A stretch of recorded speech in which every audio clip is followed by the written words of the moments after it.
La semaine dernière, on a appris comment résoudre des systèmes d'équations linéaires avec la méthode de Gauss.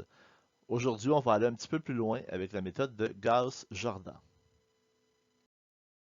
La méthode de Gauss-Jordan, ben, c'est tout à fait similaire à la méthode de Gauss. Vous pouvez faire les mêmes transformations et tout ça, mais à la fin de la méthode, au lieu de travailler avec le système d'équations linéaires modifié, ben, on poursuit les transformations à l'intérieur de la matrice pour se ramasser avec ce qu'on appelle une matrice échelonnée réduite.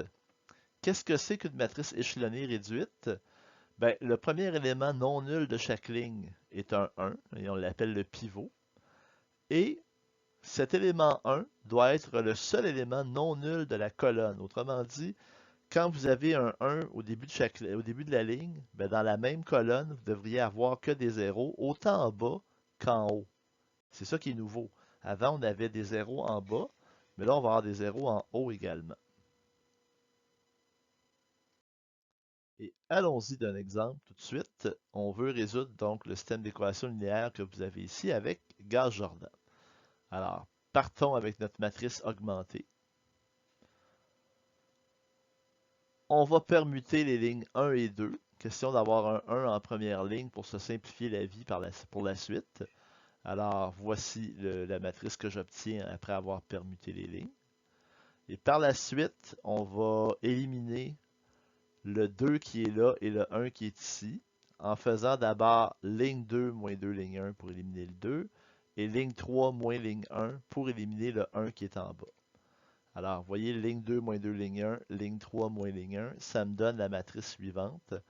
Et là, je suis parvenu à éliminer les deux éléments qui étaient ici, sont devenus des zéros.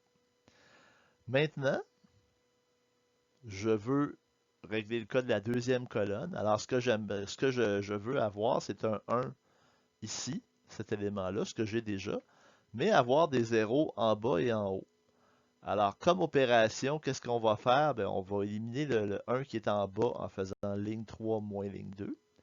Et on va éliminer le 1 qui est en haut en faisant ligne 1 moins ligne 2. Alors, ligne 3 moins ligne 2, ça me donne cette matrice-là. Alors, si on effectuait la méthode de Gauss, on pourrait arrêter là. Mais là, comme on fait Gauss-Jordan, ben c'est ça, il faut éliminer le 1 qui est en haut. Alors, on fait ligne 1 moins ligne 2. Et ça me permet d'éliminer le 1 qui est en haut. Donc, je me retrouve avec cette matrice-là, qui est ici. Et pour aller à Gauss-Jordan, ben, il me reste deux choses à faire. Éliminer le 1 qui est ici et transformer le 2 qui est ici en 1. Alors, on va commencer par éliminer le 1 qui est là en faisant 2 ligne 1 moins ligne 3. Alors, vous voyez, le 1 qui est en haut a été éliminé. Et finalement, pour me débarrasser, ben pas pour me débarrasser, mais pour transformer le 2 qui est ici en 1, et pour transformer le 1 qui est devenu un 2 ici en 1 aussi, ben je vous rappelle que j'ai le droit de multiplier une ligne par une constante non nulle. Alors, on va effectuer une demi-ligne 1 et une demi-ligne 3, et ça me donne la matrice suivante. Alors, à partir de là, ben, j'ai une solution unique parce qu'il me reste trois équations, trois inconnues. Et mes solutions, je les vois immédiatement dans ma matrice. J'ai x égale 7, hein, donc 1x égale 7. J'ai y égale moins 6, 1y égale moins 6, vous voyez. Et finalement, j'ai z égale 2, à cause de ça ici. Alors voilà ma solution qui est unique, qui est x égale 7, y égale 6 et z égale 2. Je vous invite donc à essayer l'exemple suivant. Alors, appuyez sur pause et je suis avec vous dans quelques instants.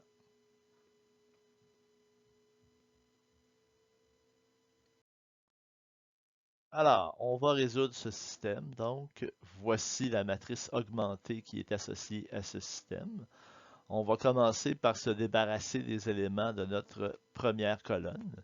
Et pour y arriver, Ben, vous voyez, on va faire ligne 2 moins 2 ligne 1. On va faire ligne 3 moins 5 ligne 1.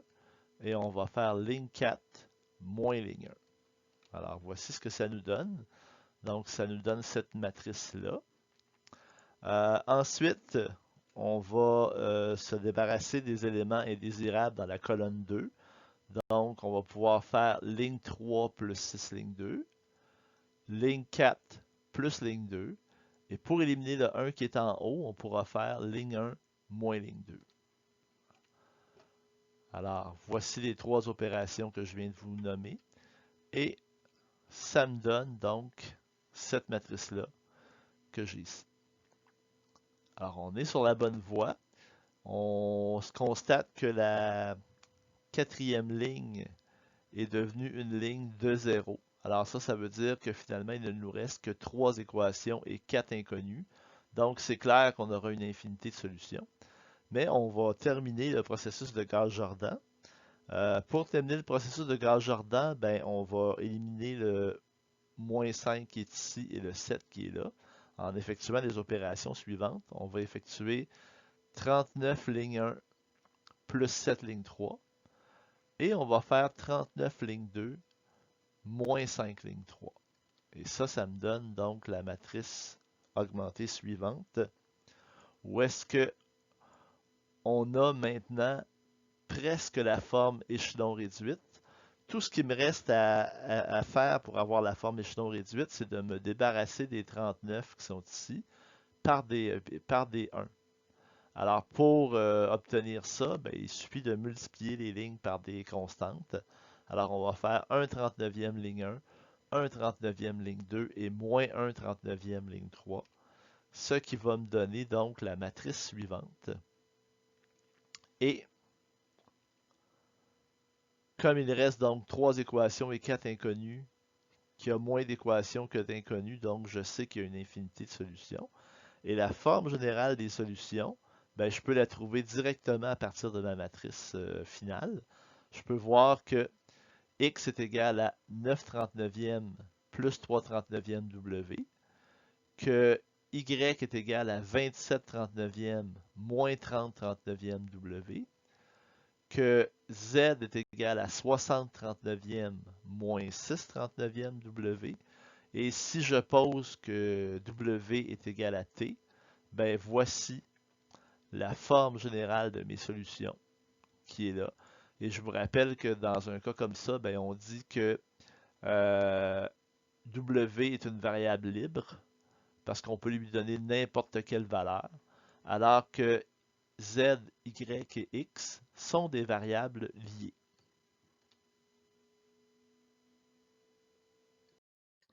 On va voir maintenant une autre application de la méthode de Gauss-Jordan qui consiste à utiliser la méthode de Gauss-Jordan pour trouver l'inverse d'une matrice.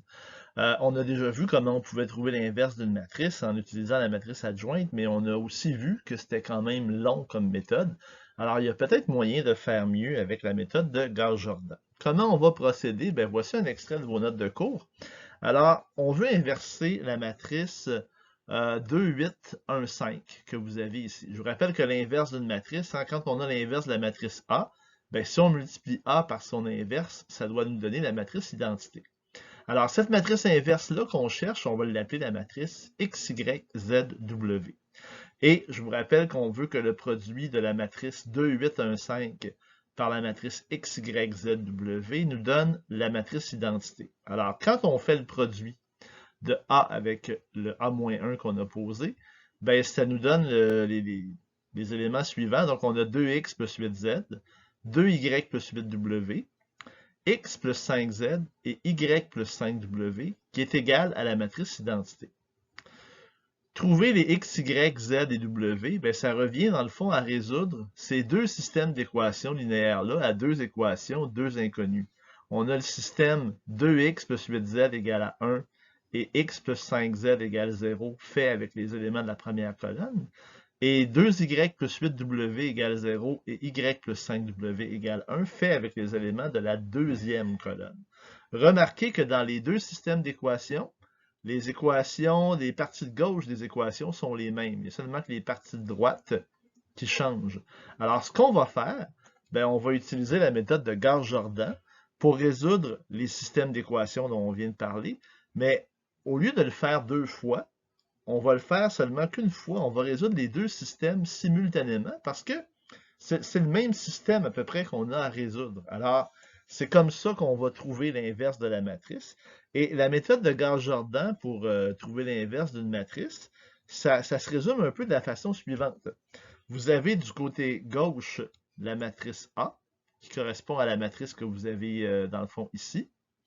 Du côté droit du pointillé, vous allez avoir la matrice identité, donc la matrice I2 qui est là. Et on va effectuer nos transformations élémentaires de ligne, comme on l'a vu avec la méthode de Gauss-Jordan précédemment, jusqu'à temps qu'on ait la matrice identité du côté gauche. Et la matrice qu'on aura à ce moment-là du côté droit du pointillé, ben, ce sera la fameuse matrice inverse qu'on cherche. Alors, inversons cette matrice-là avec la méthode de Gauss-Jordan. On va commencer donc avec la matrice A augmentée de la matrice identité, ce qui est cette matrice-là.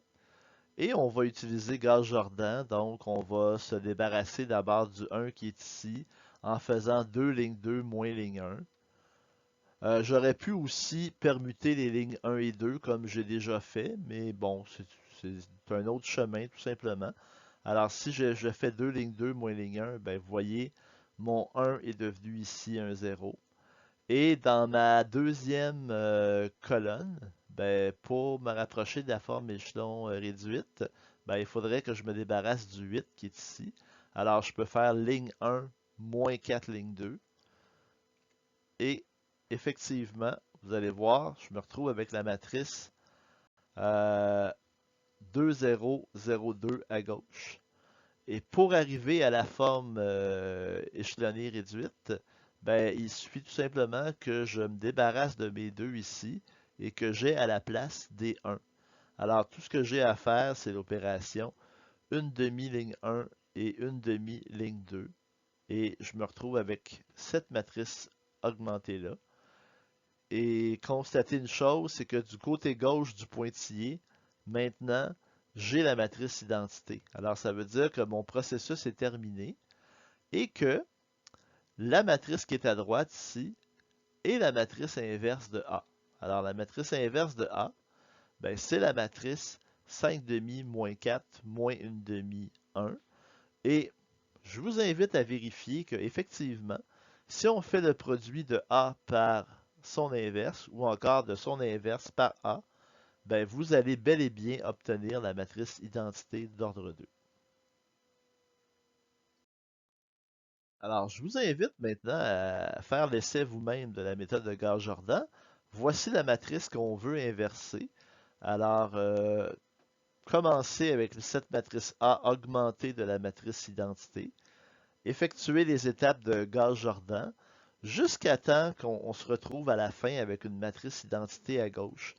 Et la matrice que vous aurez à droite, ben, ce sera la matrice inverse.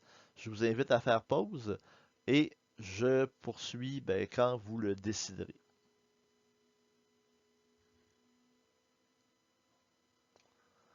Alors allons-y. La matrice A est augmentée de la matrice identité. On va donc d'abord permuter les éléments de la ligne 3 et de la ligne 1. Les lignes 3 et les lignes 1, pardon. Alors ça me donne donc cette nouvelle matrice-là. Je vais maintenant me débarrasser du 2 et du 3 en faisant comme opération ligne 2 plus 2 ligne 1 et ligne 3 plus 3 ligne 1. Ça me donne cette matrice-là que vous avez ici.